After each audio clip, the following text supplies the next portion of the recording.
عملت لحلمي عملت كثيرا وها قد حصل، سهرت تعبت وقد طاب ذا اليوم حلو السمر.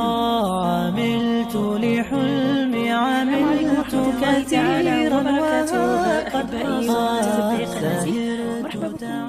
فيديو جديد اليوم ان شاء الله غادي نقدم لكم واحد الوصفه تاع القراش او القريشلات او القرص، كل واحد كي كيسميهم. غادي نعطيكم واحد الوصفه سهله ماهله وكتوجد يعني ناجحه 100%.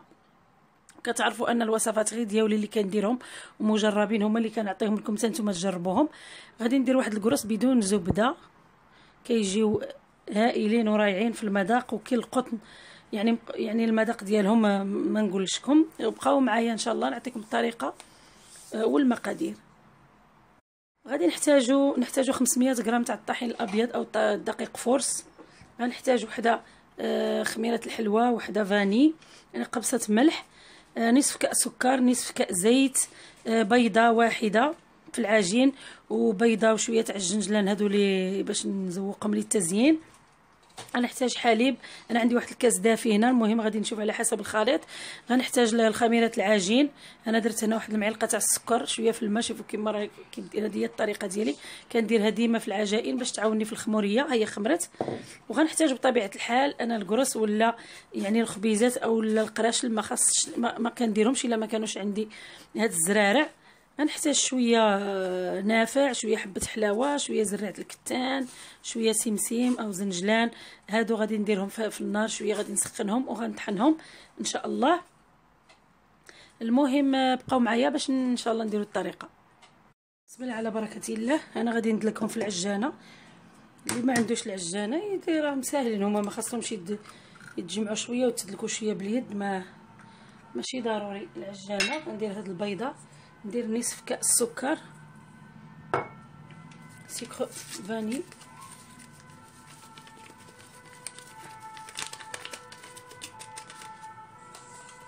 غادي غير شويه نديرهم بيديا ونديرهم في العجانه ان شاء الله.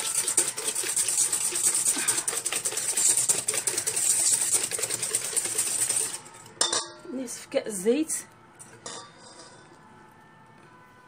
بالنسبه للسكر البنات انا كندير نصف كأس، اللي يبغي الحلاوه، انا ما كنبغيهمش حلوين، اللي يبغي الحلاوه يدير كأس.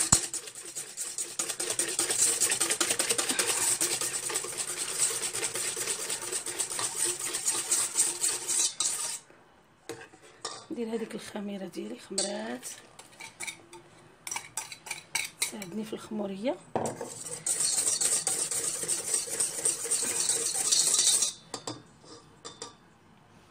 ندير الحليب بودره 2 معالق. غادي نزيد هذوك الزرارع ديالي، غير الاشاره البنات، الزرارع اللي ما يبغيهمش في القراشل انا كنبغيهم، كنحماق عليهم، كيعجبوني، وهما راهم مفيدين ديجا للصحه، راهم زوينين. الانسان يديرهم. اللي كان اللي ما يعجبوش الزرارع ما يديرهمش، يتخلى عليهم، ما كان مشكل. ولا اللي يعجبو غير السمسم يدير السمسم. كما راكم تشوفوا انا عندي كاس نتاع الحليب الدافئ، ها هو غادي نزيدو كاس حليب دافئ صافي. غادي هي بقات لي هي قبصه ملح، غنديرها في الدقيق، غير شويه قبصه ملح صافي. غنديرها في العجانه وندير الملح ومع لا ليفيغ مع الخماره ان شاء الله، ونرجع معكم البنات. كما راكم تشوفوا انا هو العجينه ديالي، ها هي انا عجنتها، كيجي خفيف. كما راكم تشوفوا العجينه كتجي خفيفه، ما تجيش ثقيله. انا غادي ندير عليها الفيلم المونتيغ ونخليها تخمر حتى يضاعف الحجم ديالها ان شاء الله، ونرجع معكم. السلام عليكم البنات. كما راكم تشوفوا العجين ديالي ولا القراشل، المهم راه كانوا فايدين في هذيك في الطاوه ديالي، راني قلعت لهم شويه الهواء. ودابا غناخذهم وغادي نقرص، غادي نديرهم هكا كويرات صغار. انا غادي نديرهم غير صغار لان غادي يزيدوا مازال يزيدوا غادي يخمروا، غادي نخليهم يخمروا. انا غادي نديرهم دويرات هكا صغارين على هذا الشكل هذا، وغادي نديرهم في الطاوه باش نخليهم يخمروا تاني، غادي يعاودوا يخمروا مزيان ان شاء الله. الله الله ما نقول لكمش هاد ريحه الزرارع راها عاطيه الريحه تبارك الله. نديرهم شويه صغار هكا على الطريقه ان شاء الله. غادي نخليهم يخمروا تاني حتى يتضاعف الحجم ديالهم ان شاء الله. على هذا الشكل هذا غادي نديرهم هكا ونديرهم يخمروا ان شاء الله، ونرجع معكم باش نطيبهم ان شاء الله. فوالا البنات كما راكم تشوفوا راني درتهم في الصينيه، غنغطي عليهم. غادي نحاول هكا شويه، غادي نعفس عليهم هكا شويه، ما نخليهمش هكا طالعين، غير نقرصهم واحد شويه وكان كما هكذا. والاشاره راني كنت ناخذ الزيت. خاصني دائما الانسان خاصنا يعني نركز واحد الحاجه، هو اننا ندهنوا يدينا من نبقاو نقرصوا الخبيزات، لان الانسان كاين مبتدئات اللي عمرهم ما داروا هكذا يتعلموا. خاصنا نوريو لهم غير شنو هي، غير شويه ندهنوا يدينا بالزيت هكا نقرصوا الخبيزات ديالنا على هذا الشكل هذا. احبائي المهم كما راكم تشوفوا القراشل ديالي ولا القريشلات القرص راهم خمروا. غير الاشاره اللي يكون عنده الحال بارد فيحل شويه، يحل الفران ديالو يسخنوا شويه ويدير القريشلات ديالو تما يخمروا طرونكيل. الا كان البرد بزاف، الا كانت الحاله دافيه راه معليش غنغطوا عليهم مزيان كيخمروا كما راكم تشوفوا على هذه الطريقه. انا درت واحد البيضه هنا، بيضه ونقيطات نتاع الخل باش نحيد ديك الزفوره للبيض، ودرت شويه نتاع قهوه سريعه الذوبان. المهم الا ما كانتش القهوه سريعه الذوبان راه معليش، ما كان حتى شي مشكل، ماشي ضروري. غادي نبدا ندهن القريشلات. بسم الله، راهم خامرين ونحاولوا ندهنوا غير بلاتي باش ما نضيعوش ديك الخموريه ديالهم، نهودهم يعني نهبطوهم ما يضيعولناش القراشل.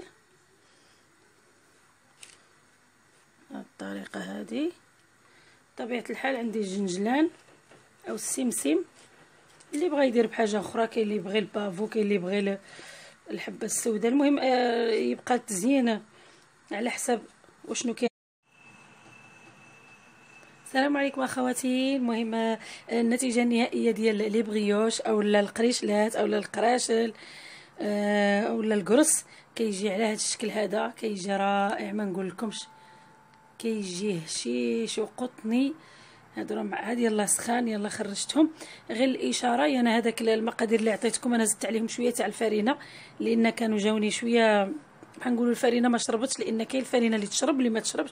المهم الاشاره نتوما ديروا الفرينه ديالكم حتى كيجي العجين ديالكم كيجي متماسك. المهم كتجي خفيفه العجينه باش يجيونا القرص خفافين كما تشوفوا على هذا الشكل. شوف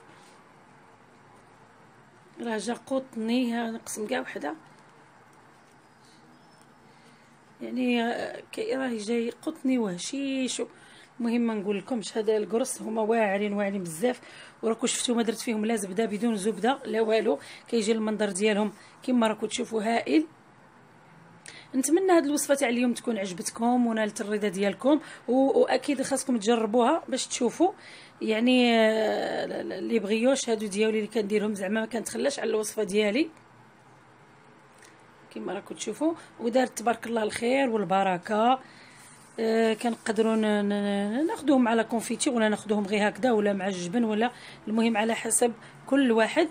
نقول لكم احبائي خليتكم في امان الله وحفظه، والسلام عليكم ورحمه الله تعالى وبركاته.